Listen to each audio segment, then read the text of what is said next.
semua, kali ini Miss akan memberikan video pembelajaran yang berhubungan dengan benda dan air.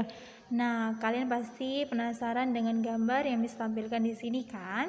Pernahkah kalian bermain perahu kertas? Nah, permainan ini sangat seru ya.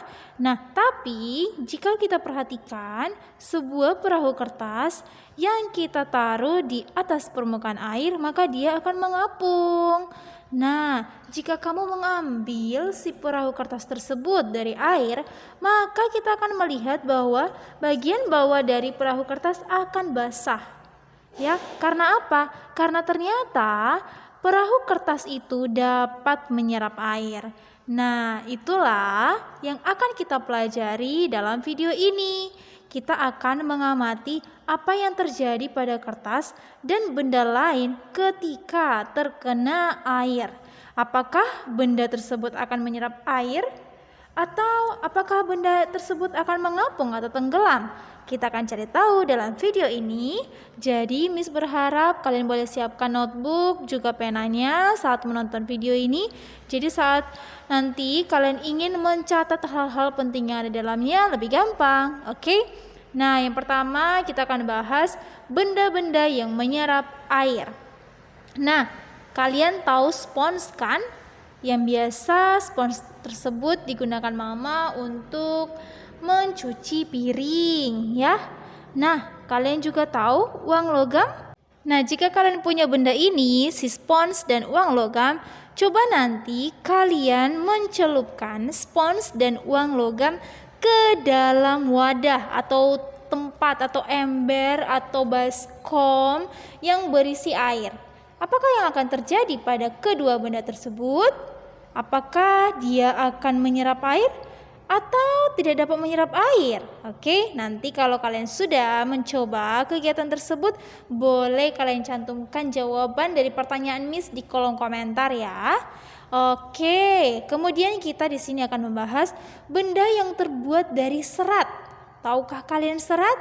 Benda tersebut adalah yang biasa kita pakai, yaitu kertas. Kertas yang kita gunakan sebagai untuk menulis pelajaran kita. Kemudian handuk yang juga sangat sering kita gunakan dalam kehidupan sehari-hari. Kemudian ada juga kain lap. Nah, ketiga benda ini dapat menyerap air. Oke? Karena apa? Karena saat kita membuat air terkena dengan si kertas, si handuk, si lap, maka air tersebut menghilang. Nah, menghilangnya kemana? Ternyata dia diserap oleh si kertas atau tisu, handuk, dan juga kain lap seperti pada gambar berikut ya.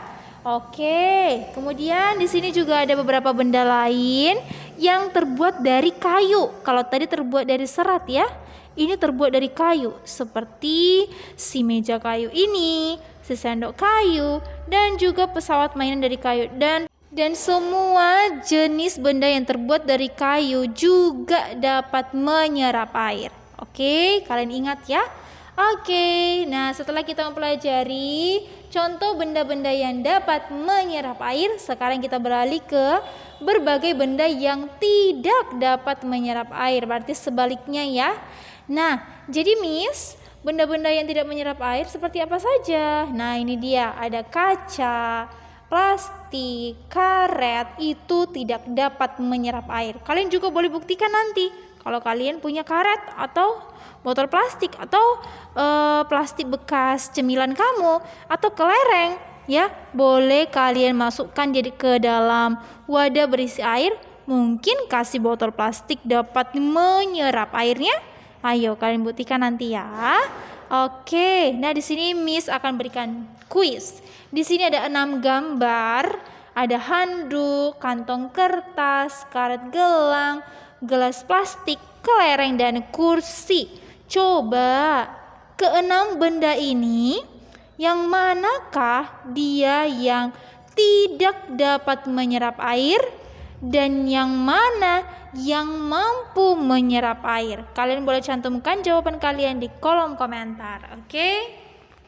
Nah, sekarang kita ke topik berikutnya. Ini juga tidak kalah menarik. Ini berhubungan dengan si perahu kertas yang kita mainkan tadi di permukaan air.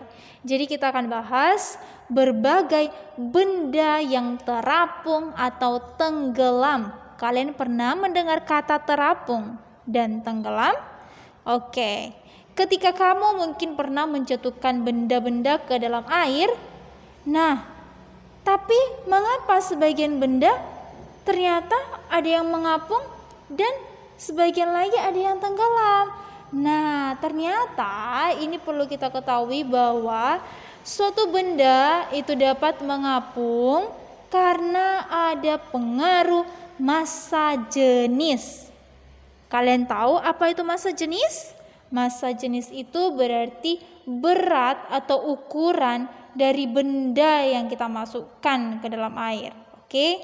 Nah, tapi sebelumnya kita akan bahas apa sih, Miss? Itu daya apung dan gaya apung. Oke. Daya apung adalah kemampuan sebuah benda untuk mengapung dalam cairan. Jadi, ketika si perahu kertas itu kita taruh di permukaan air, perahu kertasnya kan mengapung. Ya, dia tidak tenggelam atau dia tidak masuk ke dalam air karena ternyata dia punya daya apung. Sudah Miss jelaskan tadi ya, apa itu daya apung? Nah, tapi ini juga perlu kita ketahui bahwa ternyata daya apung itu tergantung pada gaya apung yang bekerja pada benda. Loh, apalagi nih Miss, gaya apung? Gaya apung itu adalah gaya ke atas yang bekerja pada benda dalam cairan. Jadi, yang membuat perahu kertasnya tetap berada di atas air karena ternyata ada gaya apung. Dia mendorong benda tersebut ke permukaan. Yang mendorong siapa? Yaitu si cairan yang ada di dalamnya di bawah seperti itu. Nah, ini juga ada contoh kegiatan yang sedang dilakukan seseorang di mana dia di sini menjatuhkan kelereng ke gelas yang berisi air. Ayo, kira-kira sebelum Miss Jen jawab, kira-kira kalau kelerengnya dimasukkan ke dalam gelas yang berisi air ini, bagaimana? Dia mengapung, melayang, ataukah tenggelam? Oke, jawaban yang benar adalah tenggelam. Ya. Nah, kok bisa Miss tenggelam? Karena si massa jenis dari si kelerengnya itu besar, berat, oke? Bukan hanya kelereng, tapi ketika kita memasukkan benda yang memiliki massa jenis atau berat yang sangat besar ke dalam suatu tempat berisi air, maka si benda itu akan tenggelam.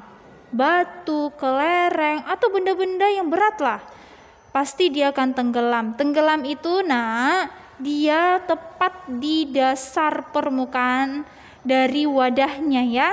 Oke, nah sekarang kita beralih ke peristiwa mengapung seperti si perahu kertas tadi.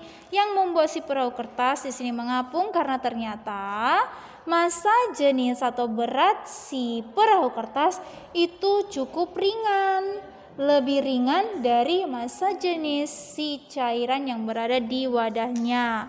Oke, itu dia peristiwa mengapung. Nah, peristiwa satu lagi ada yang disebut dengan melayang. Melayang ini dia posisinya yang melayang. Berarti dia tepat di tengah-tengah dari wadah yang berisi air. Seperti gambar berikut ya. Kenapa bisa seperti ini, Miss? Kenapa dia bisa melayang? Karena ternyata di sini massa jenis dari air yang ada di dalam wadah sama besarnya dengan massa jenis benda yang dimasukkan. Akibatnya benda tersebut pun akan melayang. Oke. Nah, untuk lebih jelasnya di sini Miss memberikan 3 gambar dari peristiwa yang sudah kita bahas ya, yaitu peristiwa tenggelam, mengapung, dan melayang. Nah, sampai di sini Miss harap semuanya paham dan mudah-mudahan video ini berguna untuk kalian. Dan jika kalian punya pertanyaan, boleh kalian cantumkan di kolom komentar ya. Oke, terima kasih sudah menonton video ini. Sampai jumpa di video selanjutnya. Dan jangan lupa like video dan subscribe jika kamu belum subscribe. Dan juga boleh kamu bagikan ke teman-teman kamu. Oke, terima kasih. Bye-bye.